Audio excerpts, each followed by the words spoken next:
The film crew arrived on Monday morning. 3 large white vans parked along Main Street. People gathered to watch as workers unloaded cameras, lights, and sound equipment. Children pressed their faces against shop windows to get a better view.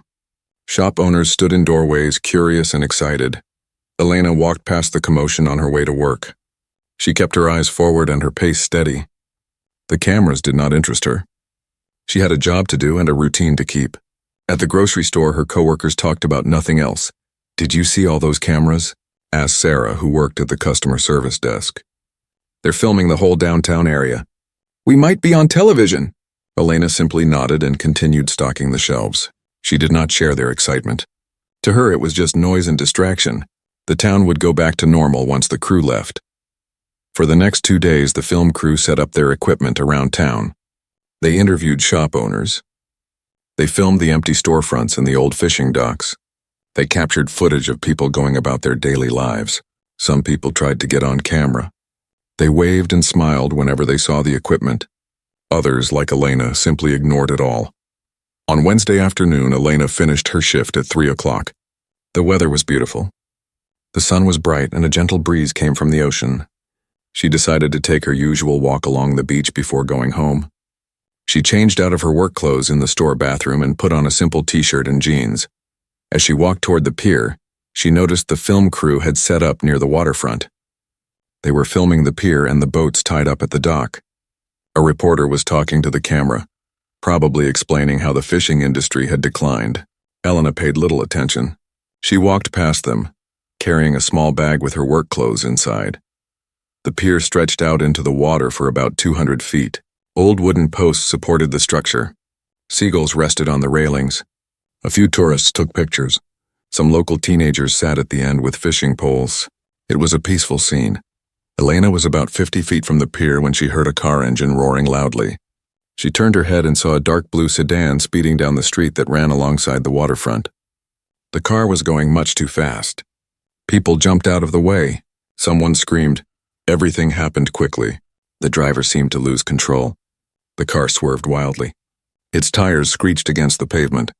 The vehicle jumped the curb and crashed through a low metal barrier that separated the street from the pier area. The barrier bent and broke under the impact. The car did not stop. It kept moving forward straight toward the water. People screamed louder. The car hit the edge of the pier and went through a section of old wooden railing. The front half of the vehicle plunged into the water. The back half hung on the broken pier, caught on the broken wood and concrete. For a moment, everything was silent except for the sound of water splashing. Then the screaming started again. People ran toward the pier. Others stood frozen, their hands over their mouths in shock. The film crew, which had been recording just 100 feet away, turned their cameras toward the crash. Elena dropped her bag and started running. Her heart pounded in her chest. She could see the car tilting forward. Water was rushing into it. Through the windshield, she could see people inside. A woman was hitting the window. Small hands pressed against the back window. Children.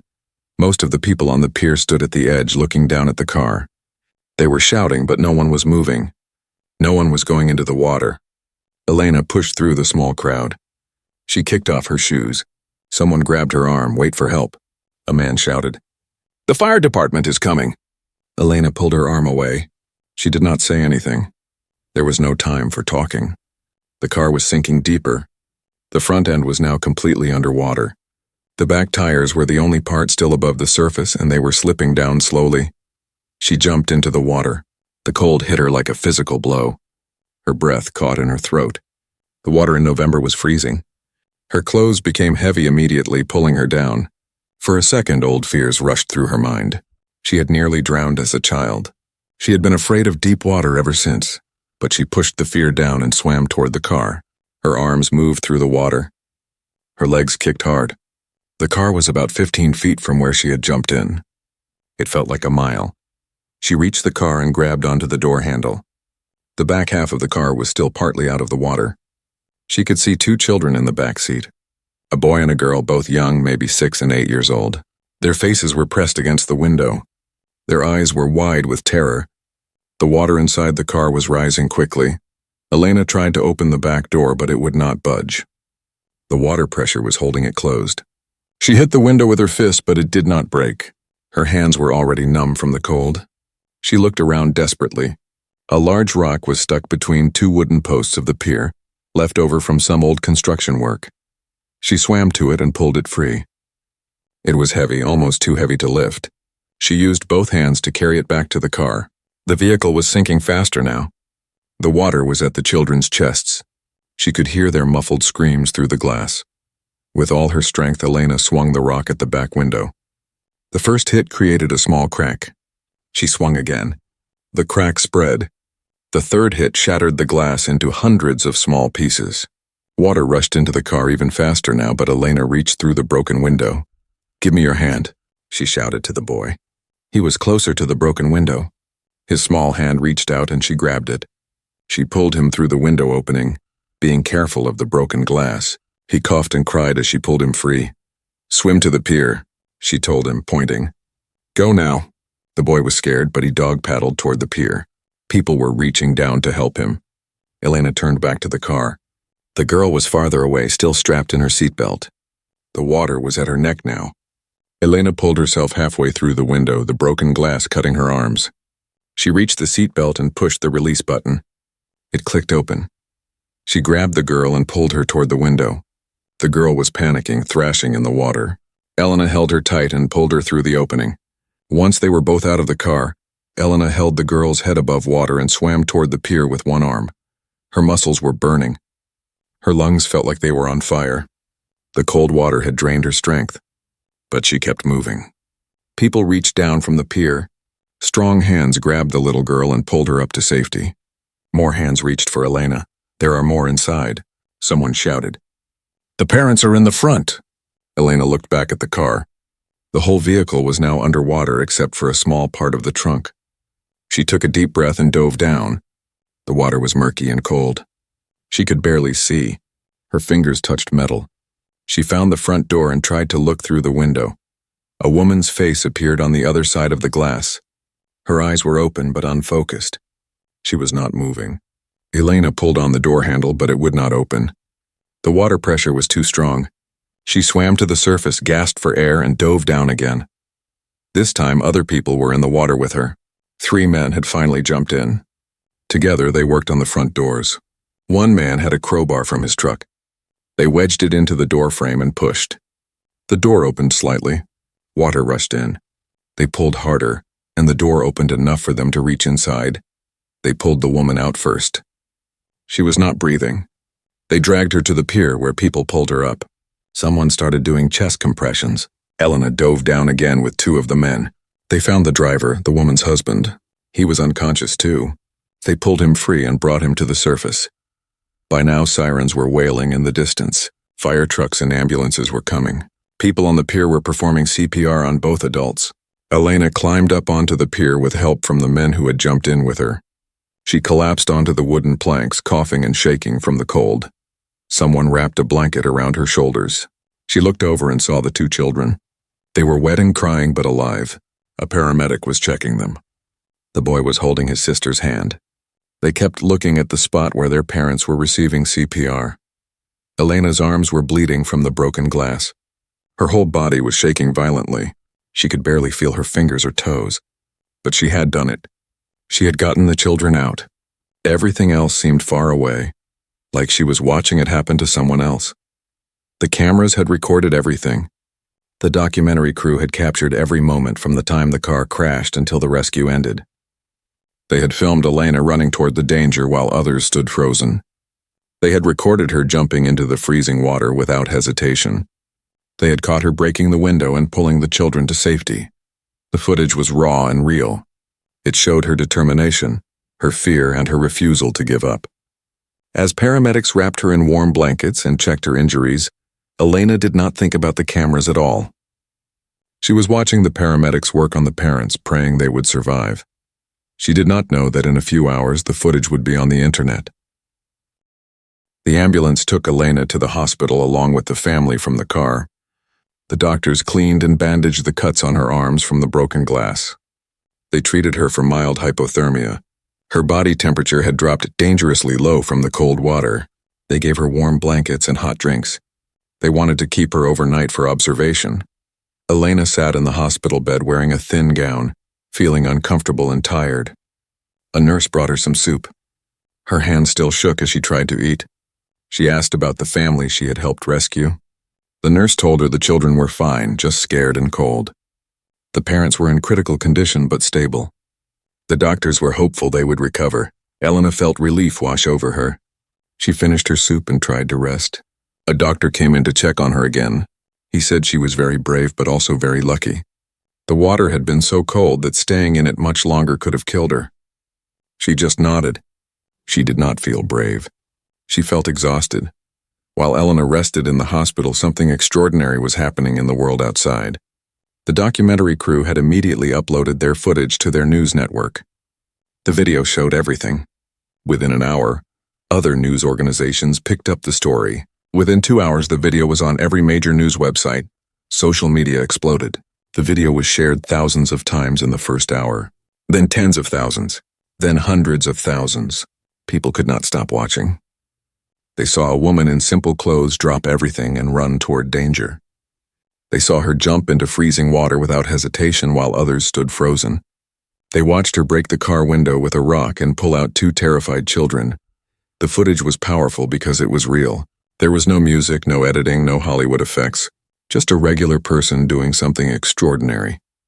The cameras caught everything, including the fear on Elena's face and the determination in her eyes. They captured her shaking hands and her refusal to give up even when she was clearly exhausted. By evening, the video had been viewed over 5 million times. News anchors on television called it the most incredible rescue of the year. Reporters tried to find out who the woman was. The documentary crew told them her name was Elena Martinez. She lived in the town and worked at a grocery store. That was all they knew. By the next morning, the video had been viewed over 20 million times.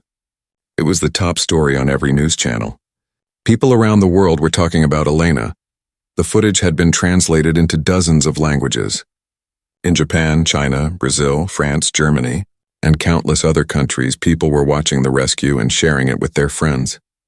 Elena woke up in the hospital on Thursday morning not knowing any of this. A nurse came in and smiled at her warmly. "You're famous," the nurse said. "Everyone is talking about you." Elena looked confused. "What do you mean?" The nurse showed her a phone. The screen showed the video of the rescue.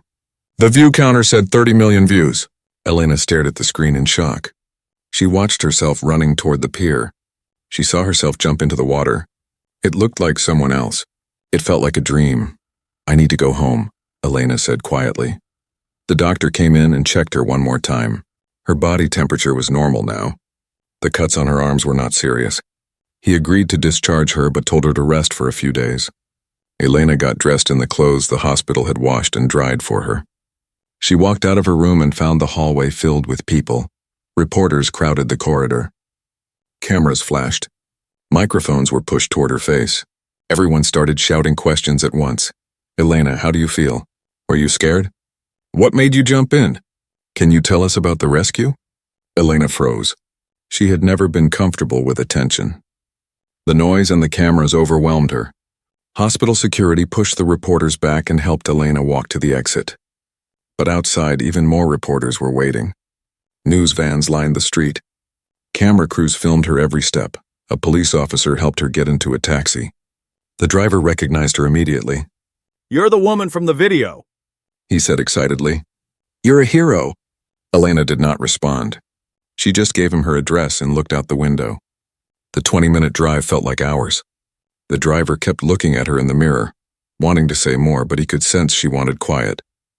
When they arrived at her apartment building, more reporters were waiting outside. They rushed toward the taxi as it stopped. Elena got out quickly and pushed through the crowd. Microphones and cameras followed her. Questions came from every direction. She did not answer any of them. She just kept walking until she reached her building's front door. Inside her apartment, Shadow meowed loudly. He had not been fed since yesterday morning. Elena felt terrible. She fed him and gave him fresh water. Then she sat on her couch and started to cry. She did not know why she was crying. Maybe it was the exhaustion. Maybe it was the overwhelming attention. Maybe it was everything. Her phone had been in her work bag, which she had dropped on the pier. Someone from the police department had found it and left it at the hospital. Now it would not stop ringing. Text messages filled the screen. Missed calls showed dozens of numbers she did not recognize. She turned the phone off and put it in a drawer. For the next 3 days, Elena stayed in her apartment. She did not go to work. Mrs. Roberts, her manager, had called the apartment's landline and told her to take all the time she needed. Reporters camped outside her building. Every time she looked out the window, she saw news vans and cameras. People in the building brought her food. Her neighbors, who had barely spoken to her before, now knocked on her door with meals and kind words. An old woman from the first floor brought her homemade cookies. A young couple brought her flowers. Everyone wanted to help the local hero, but Elena did not feel like a hero. She felt trapped and confused. She could not understand why people cared so much about what she had done. She had seen people in danger and helped them. That was what anyone should do. It was not special. It was just right. On Saturday afternoon, someone knocked on her door. Elena looked through the peephole and saw Sarah from work. She opened the door and let her in. Sarah hugged her tightly. "Everyone is worried about you," Sarah said. "Are you okay?" Elena shrugged. "I just want things to go back to normal." Sarah sat down on the couch and showed Elena her phone. "Elena, you need to see this. The whole world is talking about you." She scrolled through social media posts. Thousands of people had shared the video with messages of praise. Famous actors, athletes, and politicians had commented on it. The president had mentioned Elena in a speech about everyday heroes. A famous singer had dedicated a concert to her. "People are calling you the bravest woman in America," Sarah said. "Some are saying the bravest woman in the world." Elena felt sick to her stomach. "I don't want this," she said quietly. "I just want to be left alone." "I know," Sarah said gently. "But Elena, you did something amazing. People are inspired by you. They need heroes right now." Elena shook her head. "I'm not a hero. I was just doing what needed to be done." Over the next few days, the story grew bigger. Journalists started digging into Elena's background. They interviewed her co-workers at the grocery store. They talked to her neighbors. They spoke to people at the food bank where she volunteered. Everyone said the same things. Elena was kind, quiet, and always willing to help. She never asked for anything in return. The family Elena had saved was released from the hospital. The parents, Michael and Sarah Chen, held a press conference. They stood with their children, the boy named David and the girl named Lily. Sarah Chen cried as she spoke. "Elena saved our lives," she said, her voice breaking. "We were going to die in that car. My babies were going to die. But she did not think about herself. She just acted. We can never thank her enough," Michael Chen added. "We tried to visit her at her apartment to thank her personally, but she would not see us. We understand she wants privacy, but we want the world to know that she gave us our lives back. Our children have a future because of her courage." The video of the press conference was shared millions of times. It included new footage showing Elena pulling the children from the car, but from different camera angles. Every angle showed the same thing: a woman who refused to give up, who kept going even when her body was shaking from cold and exhaustion. The video count reached 100 million views, then 200 million. It became one of the most watched videos in internet history. Elena's face was everywhere. On television, in newspapers, on magazines, on social media. She had become a symbol of courage and selflessness. Companies wanted to sponsor her. A car company offered her a new vehicle. A clothing brand wanted her to appear in their advertisements. A publisher offered her money to write a book. Movie producers wanted to make a film about her life. The offers came by email, by phone, by mail. They piled up, unanswered. Elena stayed in her apartment, overwhelmed by it all. She felt like her life had been taken away from her. She could not go for walks on the beach because reporters would follow her. She could not go to the grocery store because people would recognize her and want to talk. She felt like a prisoner in her own home. 2 weeks after the rescue, Elena finally agreed to meet with the Chen family. They came to her apartment in the evening when fewer reporters were outside. Michael, Sarah, David, and Lily sat in her small living room. For a moment, no one spoke. Then Sarah stood up and hugged Elena. She held her tight and cried. "Thank you," she whispered. "Thank you for giving me my babies back." David and Lily hugged Elena too. The children had made her cards with crayon drawings. David's card showed Elena saving them from the water. Lily's card had a big heart with thank you written in uneven letters. Elena felt tears in her eyes as she looked at the cards. "You did not have to come," Elena said softly. "Yes, we did," Michael said. "We needed you to know what your courage means to us. Every day we wake up is a gift because of you." They talked for over an hour. The Chens told Elena they were immigrants from Taiwan. They had come to America 5 years ago looking for a better life. They had been driving to a new town where Michael had gotten a job at a tech company. The crash had nearly ended everything. "Now we have a second chance," Sarah said. "Because of you, our children will grow up. They will go to school, make friends, fall in love, have families of their own. All of that is possible because you did not hesitate." After they left, Elena sat alone in her apartment for a long time. She looked at the cards the children had made. She thought about what Sarah had said. Maybe the attention was not really about her. Maybe it was about what people wanted to believe, that ordinary people could do extraordinary things when it mattered most. She still did not want fame. She still wanted her quiet life back.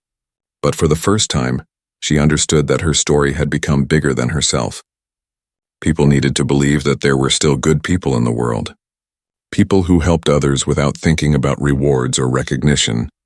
Elena looked out her window at the reporters still waiting below. She took a deep breath. She knew she needed to make a decision about how to move forward. Her old life was gone. The question was, what would her new life look like? As the days passed, reporters kept digging deeper into Elena's life. They wanted to understand who she really was. The more they discovered, the more remarkable her story became. What started as a single act of heroism turned into something much bigger. A reporter from a national newspaper visited the town library. She found old newspaper articles from 20 years ago. One article caught her attention. It was about a young girl who had nearly drowned at the local beach. The girl's name was Elena Vargas, which had been Elena's maiden name. The article said she had been 8 years old when a strong current pulled her underwater. A lifeguard saved her, but she spent 2 days in the hospital. The reporter contacted Elena's childhood neighbors. An elderly woman named Mrs. Patterson remembered that day clearly. Elena was terrified of water after that, she said. For years, she would not even go near the ocean. Her parents tried to help her overcome the fear, but it stayed with her into adulthood. This new information changed everything. Elena had not just jumped into cold water to save the Chen family. She had jumped into her worst nightmare. The deep water that had almost killed her as a child was the same water she had plunged into without hesitation. The revelation made her actions even more powerful. When news outlets reported this detail, it spread across social media immediately. People could not believe it. A woman afraid of deep water had still chosen to dive in to save others. The story was shared millions more times. Psychologists appeared on television to discuss her courage. They called it the truest form of bravery, doing what terrifies you because others need help. But the reporters were not finished. They kept searching for more information about Elena's past. They found something else, something that explained even more about who she was. A reporter contacted Daniel's family. His brother Robert agreed to an interview. Robert lived 3 hours away and had not seen Elena much since Daniel's death. But he remembered his brother well, and he remembered how he died. Daniel died saving someone, Robert said, sitting in his living room with old family photos around him. He worked at a warehouse. One day, a stack of heavy boxes started falling. His co-worker, a young man named Tommy, was right in their path. Daniel pushed Tommy out of the way, but the boxes hit Daniel instead. Robert's voice got quieter as he continued. The injuries were too severe. Daniel died at the hospital a few hours later. Tommy survived without serious injuries. At the funeral, Tommy cried and said he owed Daniel his life. The reporter asked if Elena had been angry about Daniel's death, if she wished he had not tried to save Tommy. Robert shook his head firmly. No. Elena told me something at the funeral that I will never forget. She said Daniel died being exactly who he was. He could not have stood by and watched someone get hurt. That is why I loved him. She was heartbroken, but she was also proud of him. Robert also shared something Daniel had told him about Elena. A few months before he died, Daniel told me that Elena had made him a promise.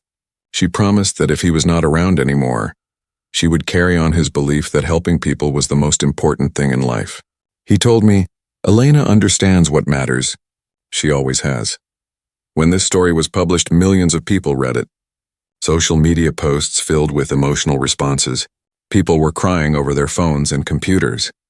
One person wrote, "She lost her husband to an act of heroism and then she became a hero herself. She kept her promise to him." The video of the rescue was watched again with new understanding.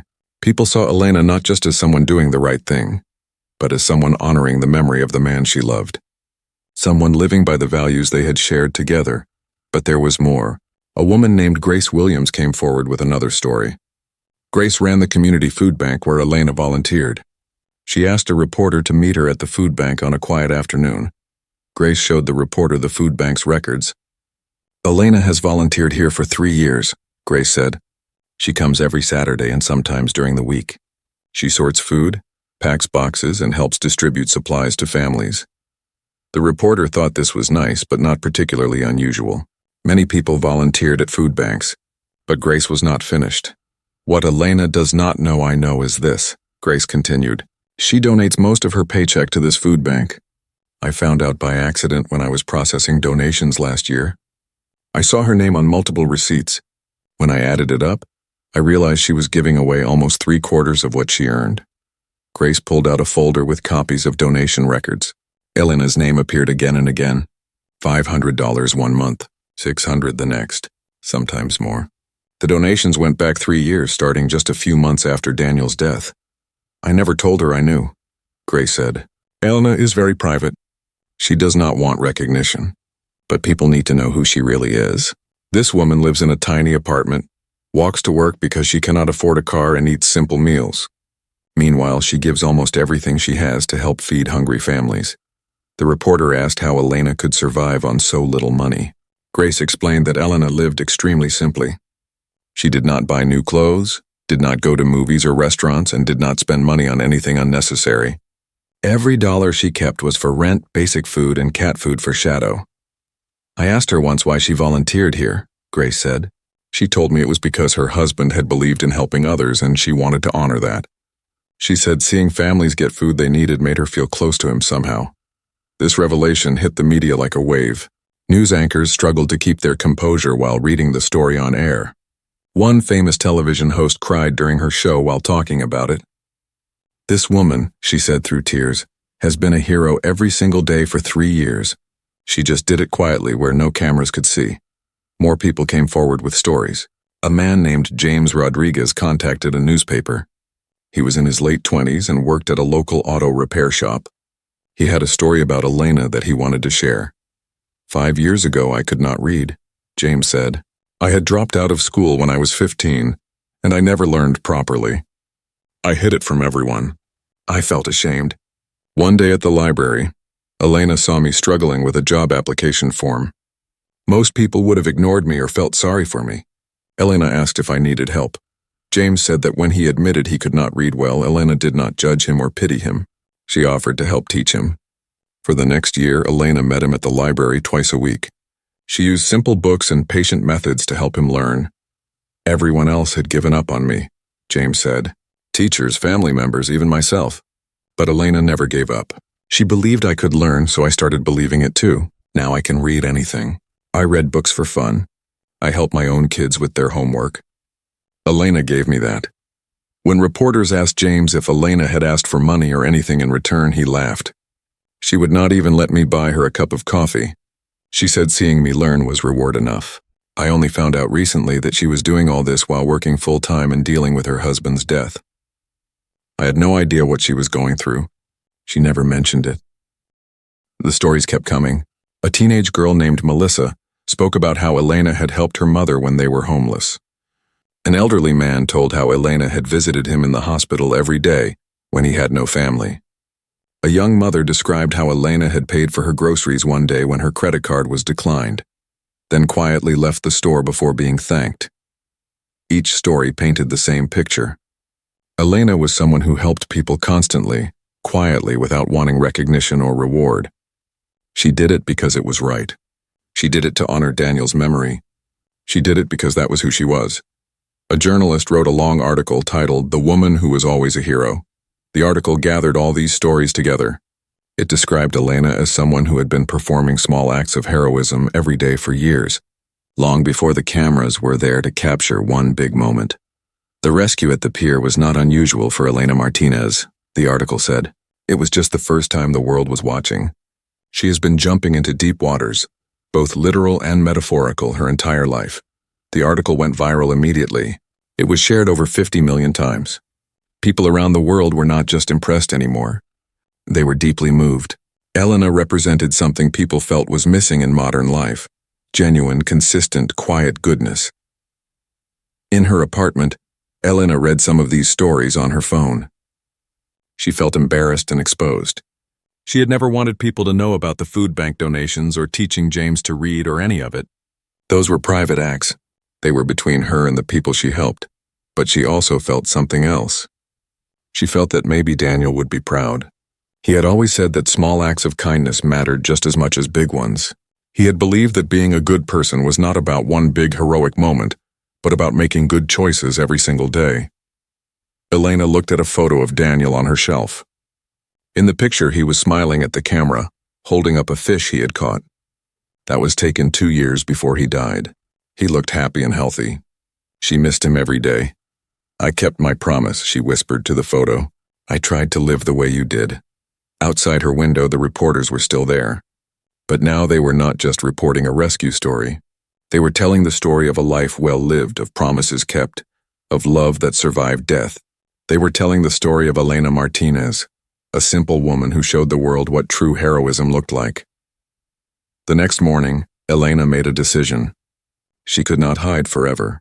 She needed to face what her life had become. But she would do it on her own terms, in her own way, staying true to who she was. She did not know exactly what that meant yet, but she knew she would figure it out.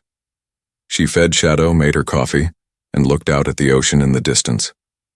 The waves kept coming, steady and constant, just like always. Life kept moving forward, even when everything changed. Elena took a deep breath and prepared herself for whatever came next. 3 weeks after the rescue, Elena's story had spread to every corner of the world. The video had been viewed over 400 million times. It had been translated into 73 languages. People in countries Elena had never heard of were talking about her. Her face had become a symbol of courage and selflessness. But something unexpected was happening. Elena's story was not just inspiring people to feel good, it was inspiring them to act. It started small. A woman in Ohio wrote on social media that Elena's story had moved her to volunteer at a homeless shelter. She posted a photo of herself serving meals with the caption, "Be an Elena." Within days, thousands of people were using that hashtag. They shared photos and stories of themselves helping others in small ways. A teacher in California started a program at her school called Elena's Challenge. Students were encouraged to do one act of kindness each day and write about it. The program spread to other schools across the country, then to schools in other countries. Within a month, over 5,000 schools had started similar programs. A company in Texas created wristbands with the phrase, "What would Elena do?" They sold them online with all profits going to charity. They expected to sell a few thousand. Instead, they sold over 2 million in the first month. People wore them as reminders to think of others before themselves. News programs started running segments called Elena Stories, where they featured ordinary people doing extraordinary acts of kindness. A man who started a free car repair service for single mothers. A teenager who spent her summer building wheelchair ramps for disabled neighbors. An elderly couple who opened their home to foster children. Each story ended with "Be an Elena." Social media was filled with the movement. People shared stories of helping strangers, donating to charities, volunteering their time. The hashtag "Be an Elena" was used over 100 million times. It became more than just a phrase. It became a call to action.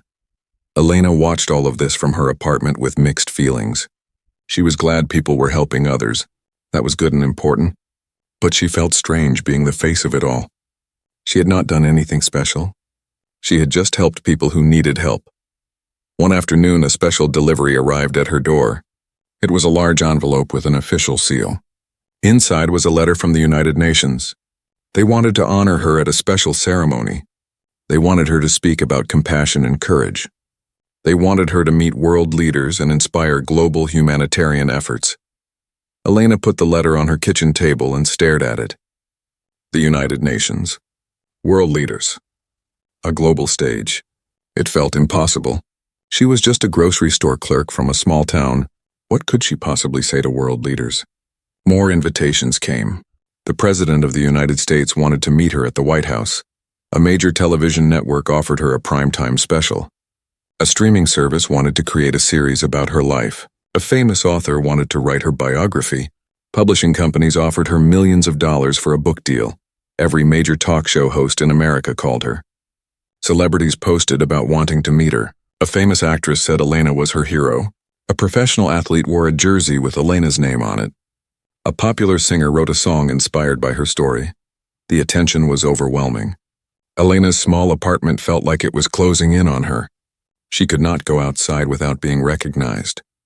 People waited outside her building hoping to see her. Some just wanted to say thank you. Others wanted autographs or photos. All of them meant well, but it was too much. Mrs. Roberts from the grocery store called Elena on her landline. "Take all the time you need," she said.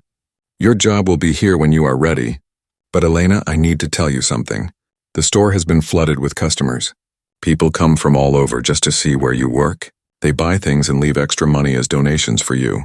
We have over $50,000 in an account. People want to help you." Elena felt tears in her eyes. "I don't want their money," she said quietly. "Give it to the food bank. Give it to families who need it." "I thought you might say that," Mrs. Roberts said with a smile in her voice. "You really are who everyone thinks you are." A few days later, Michael and Sarah Chen appeared on a major television program. They brought David and Lily with them. The host asked them to talk about the rescue and how their lives had changed. Sarah held Lily close as she spoke. "Every morning I wake up and see my children sleeping safely in their beds. Every morning I remember that this is only possible because of Elena. She gave us our future back." Michael added, "We were immigrants trying to build a better life in this country. We had lost hope sometimes, wondering if we made the right choice leaving our home, but Elena showed us the best of what this country can be. People who see someone in trouble and help them no matter what." David, the 8-year-old boy, spoke in a quiet voice. "Miss Elena saved me and my sister. When I grow up, I want to be brave like her. I want to help people too." The interview was watched by over 30 million people. Afterward, donations poured into immigrant support organizations across the country. People said they were donating in Elena's name. Over $10 million was raised in a single week. Elena learned about this from a phone call with Sarah Chen. She did not know what to say. Her one action had created a wave of generosity that kept spreading. But not everyone loved Elena. Some people online criticized her. They said she was getting too much attention for doing what anyone should do. They said the media was making her into something she was not. They claimed she probably did it for fame and was just pretending to be humble. Elena saw some of these comments when she looked at social media. They hurt, but not as much as she expected. She knew the truth about why she had jumped into that water. The opinions of strangers, good or bad, did not change what had happened or why. One evening there was a knock on Elena's door. She looked through the peephole and saw a young woman she did not recognize. The woman held a baby in her arms. Elena opened the door cautiously. "Miss Martinez?" the woman said nervously. "My name is Jennifer. I'm sorry to bother you. I know everyone wants to talk to you. But I had to tell you something." Elena invited her in. Jennifer sat on the couch, bouncing the baby gently. The baby was about 6 months old. "3 weeks ago, on the same day you saved that family, I was going to kill myself," Jennifer said, her voice shaking. "My husband left me. I lost my job. I couldn't afford rent. I felt like I had nothing to live for, even though I have this beautiful baby girl." Elena listened quietly, her heart aching for this young woman. "I was in my car with a bottle of pills," Jennifer continued. "I was about to take them. But then I saw the video of your rescue on my phone. Someone had shared it. I watched you jump into that freezing water to save children you did not even know. I watched you refuse to give up even when you were exhausted and hurt." Tears rolled down Jennifer's face. "Something about seeing you fight so hard for strangers made me realize I should fight just as hard for myself and my daughter. If you could jump into your worst fear to save others, I could face my fears too. I could ask for help. I could keep going." Jennifer reached into her bag and pulled out a card. I went to a crisis center that night. They helped me find resources, counseling, and emergency housing. I start a new job next week. My baby and I are going to be okay. Because of you. Because you showed me what courage looks like. Elena hugged Jennifer tightly. They both cried. When Jennifer left an hour later, Elena sat alone thinking about what she had said. She had jumped into the water to save 2 children. But somehow that action had reached across the world and saved people she would never meet. Stories like Jennifer's kept coming. A man in Japan wrote that he had started volunteering at a crisis center after seeing Elena's story. A woman in Brazil said she had started a community program to teach swimming to children from poor neighborhoods. A teenager in France said Elena inspired her to become a paramedic. The movement kept growing. Be and Elena groups formed in cities around the world. They organized community service projects, raised money for people in need, and created support networks for struggling families. In 6 weeks, these groups raised over $100 million for various charities worldwide. Elena felt the weight of all this attention and impact. She understood now that her story had become bigger than herself. People needed heroes. They needed to believe that ordinary people could make a difference. They needed hope. But Elena also knew she could not hide forever. She had to decide how to use this platform she never wanted. She could refuse all interviews and appearances and hope the attention eventually faded. Or she could step forward and try to guide the movement in a direction that felt true to who she was. One night, Elena called Grace from the food bank. "I need advice," she said. Grace listened as Elena explained her struggle. When Elena finished, Grace was quiet for a moment. Then she said, "Elena, what did Daniel believe in?" "Helping people," Elena answered immediately. "Making life better for others. Doing what's right even when it is hard." "Then do that," Grace said simply. "Use whatever platform you have to encourage people to help each other. You do not have to become a celebrity. You just have to keep being yourself and invite others to do the same." Elena thought about this for a long time after the call ended. She looked at the letters and invitations piled on her kitchen table. The United Nations, the White House, television shows, book deals, speaking engagements. She could not do all of it. She did not want to do all of it, but maybe she could do some of it. Maybe she could accept a few opportunities that would let her talk about what really mattered. Community, compassion, and quiet heroism that happens every day in small towns and big cities everywhere. Elena pulled out the letter from the United Nations and read it again. They wanted her to speak at an event focused on humanitarian work and community service. That felt right. That felt like something Daniel would have supported.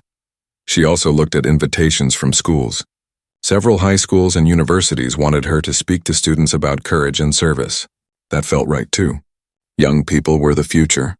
If she could inspire some of them to live with kindness and purpose, maybe the attention would be worth it. Elena made a decision. She would be selective and careful. She would only accept invitations that felt meaningful and aligned with her values. She would use her platform to shine light on other people doing good work, not to make herself more famous. She would try to redirect the spotlight away from herself and toward the causes and communities that needed help. Most importantly, she would stay true to who she was. She would not become someone else just because the world was watching. She would remain Elena Martinez, grocery store clerk, volunteer, friend to those in need. That identity mattered more than any title or recognition. She picked up her phone and made her first call. She agreed to speak at the United Nations event. She said yes to visiting 3 local schools to talk with students. She declined the television specials, the book deals, and the celebrity interviews. "I'm not interesting," she told one persistent television producer. "But the work that people are doing in their communities, that's interesting. Tell their stories, not mine." The producer tried to convince her, but Elena was firm. She knew who she was and what she wanted. The world might see her as a hero, but she saw herself as someone trying to honor a promise she made to the man she loved. Everything else was just noise. As Elena went to bed that night, Shadow curled up beside her. She felt more at peace than she had in weeks. She had found her path forward. It would not be easy, and the attention would not disappear overnight. But she knew what she needed to do. She would keep being Elena. And that, she realized, was exactly what the world needed her to be. 6 months had passed since the rescue. The freezing November day when Elena jumped into the water felt like a lifetime ago. Spring had arrived, bringing warmth and new growth to the small coastal town. The cherry trees along Main Street were blooming. The beach was busy again with tourists and locals enjoying the sunshine. Elena stood in front of her bathroom mirror, adjusting the simple blue dress she had bought for today's event. It was the first new piece of clothing she had purchased in over a year. She usually thought buying new clothes was wasteful when her old ones still worked fine, but today was important. Today she would speak at the United Nations. Her hands shook slightly as she tried to button the dress. She was nervous. She had spoken at 3 local schools over the past few months, and that had gone well. The students had been kind and asked thoughtful questions. But this was different. This was a room full of diplomats, world leaders, and important people. What could she possibly say that would matter to them? Shadow rubbed against her legs and meowed. She bent down and scratched behind his ears. "Wish me luck," she whispered to him. A car horn honked outside. The United Nations had sent a car to take her to the airport. Elena picked up her small suitcase, gave Shadow one more pat, and headed downstairs. Her neighbor, Mrs. Patterson, had agreed to feed Shadow while she was gone. The trip to New York City was her first time on an airplane in 15 years. Elena sat by the window and watched the ground fall away beneath her. She thought about Daniel. He would have loved this. He had always wanted to travel, but they never had the money. Now she was flying to speak at the United Nations, and he was not here to see it. When the plane landed, a woman in a professional suit met her at the gate. "Miss Martinez? I'm Rebecca from the UN Media Relations team. Welcome to New York. We're so honored you agreed to come." Elena followed Rebecca through the busy airport. They got into a black car that drove them into the city. Elena stared out the window at the tall buildings and crowded streets. She had seen cities on television, but being in one felt completely different. Everything moved so fast. So many people. So much noise. The hotel where she stayed was nicer than any place she had ever been. The bed was huge and soft. The bathroom had fancy soap and fluffy towels. Elena felt out of place. She ate a simple dinner from room service and went to bed early. Tomorrow would be a long day. The next morning, Rebecca picked her up and brought her to the United Nations building. The structure was impressive and a little intimidating. Inside, people in business suits rushed through hallways speaking different languages. Flags from countries around the world hung from the ceiling. Rebecca led Elena to a quiet room where she could wait before her speech. "You'll be speaking in about an hour," Rebecca explained. "The Secretary General will introduce you. Then you'll have 15 minutes. Don't worry, we put your speech notes on the podium. Just speak from your heart like you did at those schools." Elena nodded, her stomach feeling like it was full of butterflies. When Rebecca left, Elena pulled out a folded piece of paper from her purse. On it, she had written a few thoughts the night before. She read over them, trying to calm her nerves. Finally, it was time. Rebecca came to get her. Elena followed her down a long corridor and into an enormous room. Hundreds of people sat in rows of seats. Cameras lined the back wall. Translators sat in glass booths above the main floor. Everyone turned to look at her as she walked to the podium. The Secretary General, a distinguished man with gray hair, stood and began speaking about Elena's rescue and the global movement it had inspired.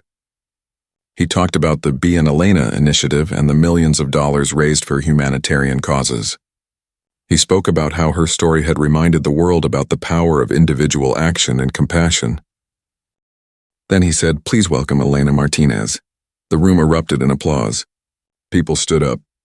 The clapping went on and on. Elena walked to the podium, her face flushed with embarrassment. She waited for the applause to fade and everyone to sit down. Then she looked at her notes, took a deep breath, and began to speak. "Thank you for inviting me here today.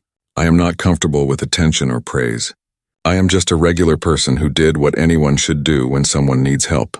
But I have been told that my story matters to people, so I will share what I have learned. 6 months ago, I saw a family in danger. I did not think about being brave. I did not think about being a hero. I only thought about 2 children who were scared and running out of time. I jumped into the water because it was the only right thing to do in that moment.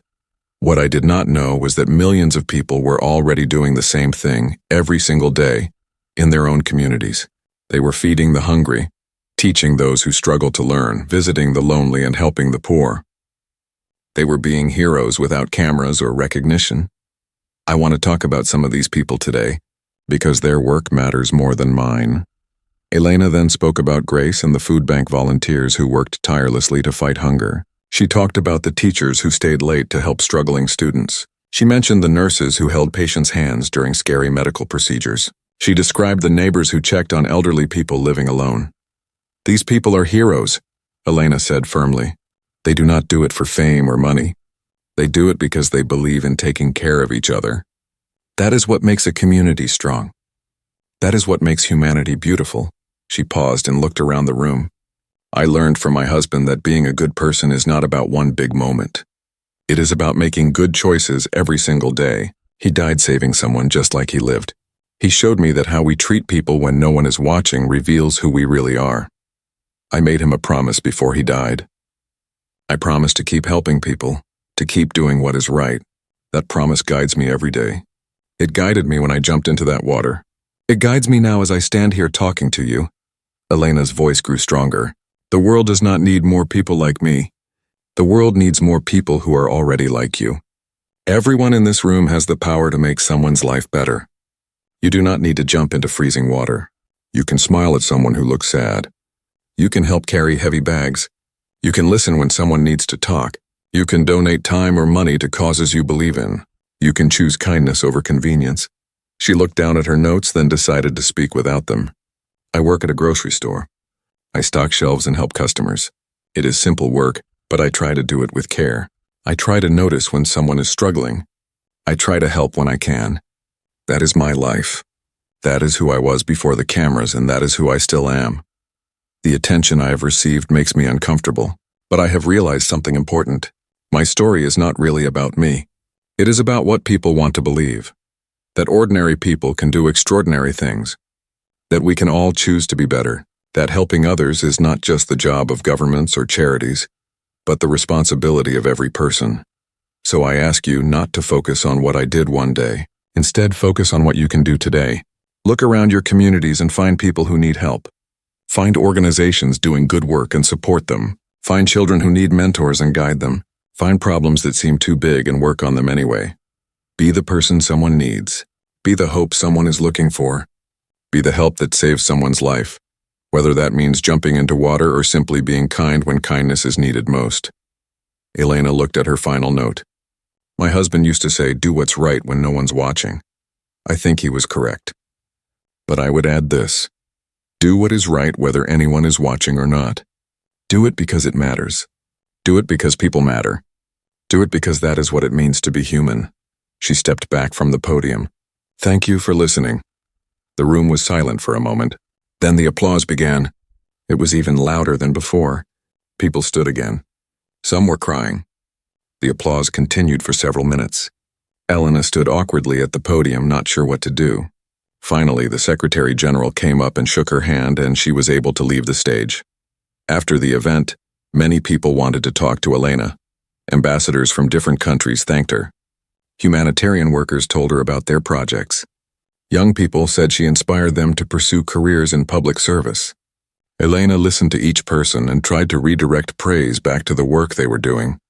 One woman, an ambassador from a small African nation, held Elena's hands and said, "In my country, we have a saying, a candle loses nothing by lighting another candle. You have lit so many candles around the world. Thank you." The phrase stayed with Elena during the flight home. A candle loses nothing by lighting another candle. That was what she had been doing, she realized. Not trying to be special or famous, but trying to help others shine. When she returned to her town, Elena felt relieved to be home. The reporters had mostly moved on to other stories. Life was slowly returning to normal, though it would never be exactly as it was before. Elena decided to return to work at the grocery store part-time. She would work 3 days a week stocking shelves and helping customers. Mrs. Roberts welcomed her back with a warm hug. Her co-workers had put up a small welcome back sign in the break room. The other 4 days of the week, Elena dedicated to speaking at schools and community centers. She focused on local visits, places where she could drive or take a bus. She declined almost all media interviews and celebrity events. She said no to the book deals and television specials. That was not who she was. Instead, she worked with grace to expand the food bank's programs. With donations that kept coming in Elena's name, they were able to serve 3 times as many families. Elena still volunteered there every Saturday, just as she always had. She also started a small foundation called Daniel's Promise. Its mission was simple: support people doing quiet acts of service in their communities. The foundation gave small grants to volunteers, teachers, caregivers, and others who helped people without seeking recognition. Elena ran it from her laptop in her small apartment, with help from a few local volunteers. One warm Saturday morning in May, Elena took her usual walk along the beach. The sun was bright and the water sparkled. Children played in the sand. Couples walked hand in hand. Life continued its normal rhythm. As Elena walked, she saw a little girl trying to retrieve a kite that had gotten stuck in a tree. The girl's mother was trying to reach it but could not. Elena walked over. "Let me help," she said with a smile. She climbed up the lower branches of the tree and freed the kite. She handed it down to the girl, whose face lit up with joy. "Thank you," the girl said excitedly. "You're welcome," Elena replied. The mother looked at her closely. Are you Elena Martinez?" Elena nodded. She still felt awkward when people recognized her. "My daughter and I watched your UN speech online," the mother said. "It changed how I think about helping people. Thank you for reminding us what matters." Elena smiled softly. "Thank you for listening. And thank you for teaching your daughter kindness. That matters more than anything I said." They talked for a few minutes, then Elena continued her walk. No cameras had captured her helping with the kite. No one posted it on social media. The moment existed only for the people who were there. That was exactly how Elena preferred it. As she walked along the familiar beach, Elena thought about the past 6 months. Her life had changed in ways she never expected or wanted.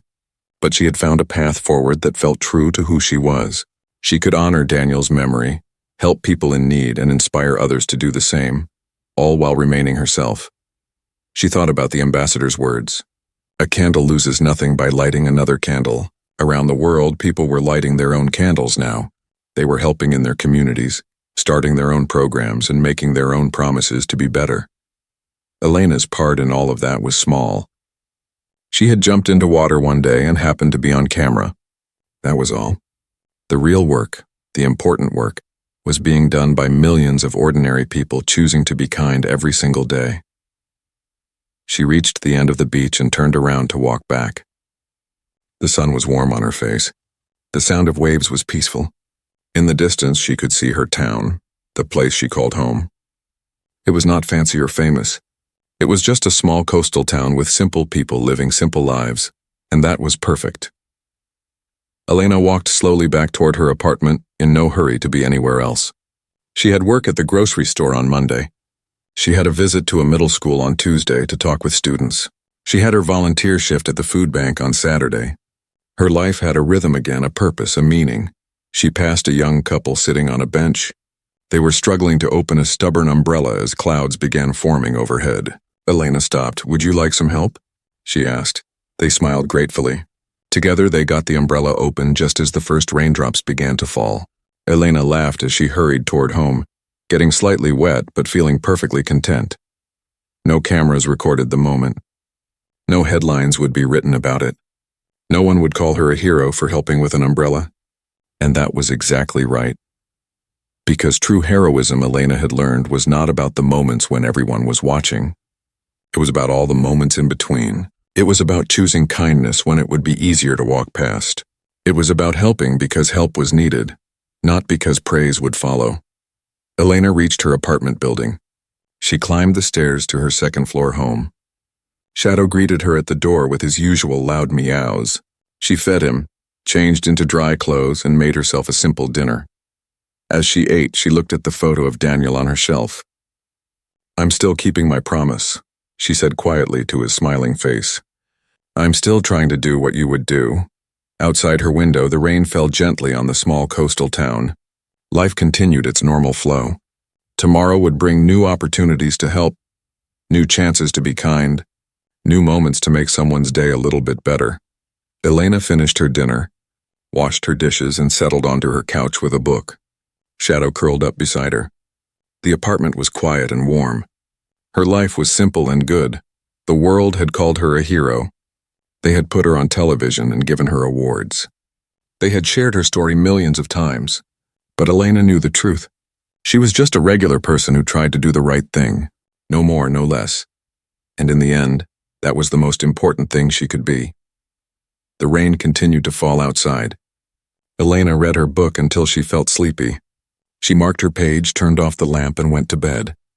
Tomorrow would be another day. Another chance to be the person Daniel had believed she could be. Another opportunity to light a candle in the darkness. As she fell asleep, Elena thought about the children she had saved, about Jennifer and her baby, about James learning to read, about all the people around the world who had found courage in her story. She hoped they all knew the truth. The courage had been inside them all along. They just needed permission to let it shine. And that, Elena decided as sleep took her, was worth all the discomfort and attention. If her story helped even one person find their own courage, then maybe the cameras being there that day had meant something after all. Outside, the rain washed the streets clean. Tomorrow the sun would rise again. Life would continue. And Elena Martinez would be there, doing what she always did, helping when help was needed, choosing kindness over convenience, and keeping the promise she made to the man she loved, just an ordinary woman, living an extraordinary life, one simple choice at a time.